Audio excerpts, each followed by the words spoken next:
What's up to all the average anglers out there? Sean, the average angler here. I'm getting ready to go fishing tomorrow up at Berryessa, so I was just loading the boat. I'm sitting out here in the boat right now. I took out all kinds of topwater stuff because it's just a little beyond that time now.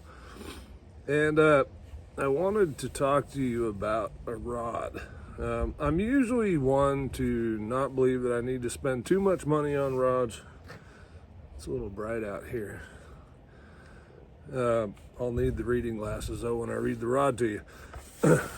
Anyway, I'm not one to usually spend too much on rods. I try to stay in that $200 and down range. I realize to some people that may be a lot. You don't need to spend that much most of the time. I think $100, $100 to $200 per rod range. There's a lot of good quality options. There's Powell, there's Dobbins, there's St. Croix.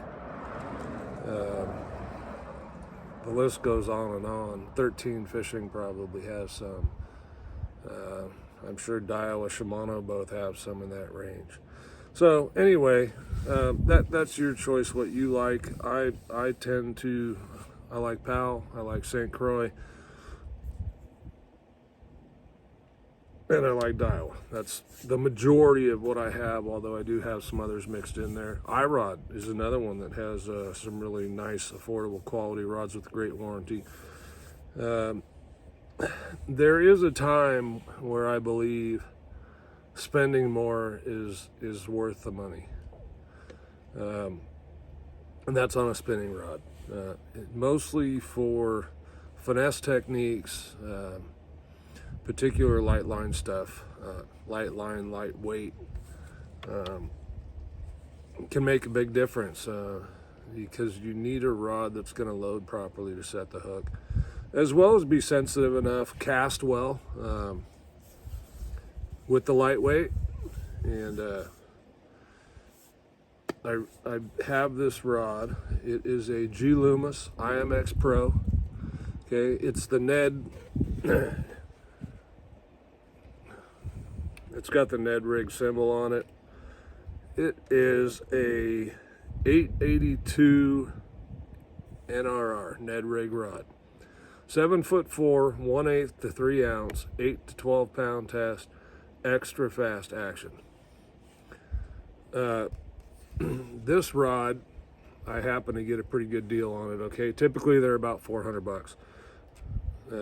I got it for like $260, and at $260, I'll tell you it's a bargain. It loads phenomenal. I caught the 3.5 pound smallmouth on this last time out at Berryessa, and this was my rig that I was using for a shaky head. You can see it's not a shaky head. It's just a Ned head. And most of the time I actually wasn't rigging it weedless like that. I just had it threaded on.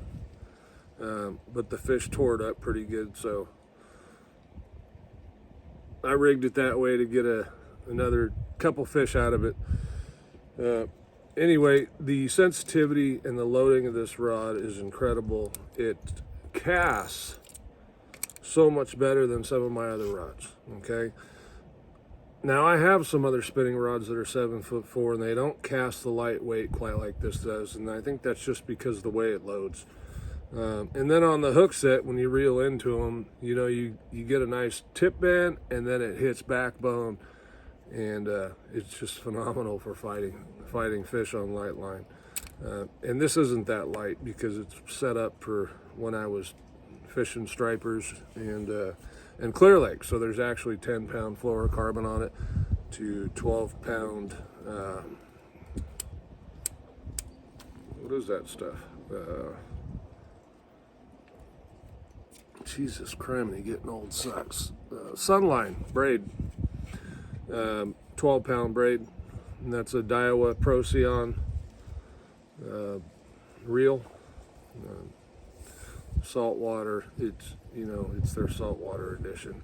Still very light. I think that's 2,000, 2,500, 2,000. So it's a small reel, balances really well with this rod.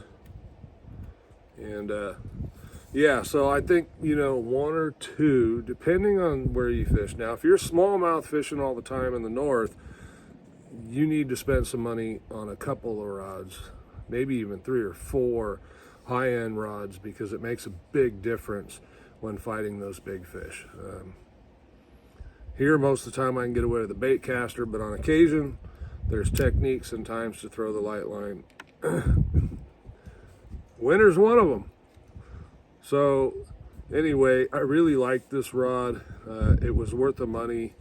I'm actually looking at some more of these loomis IMX Pros right now that I can get for a pretty decent price. So I'm probably going to pull the trigger, buy myself a Christmas present.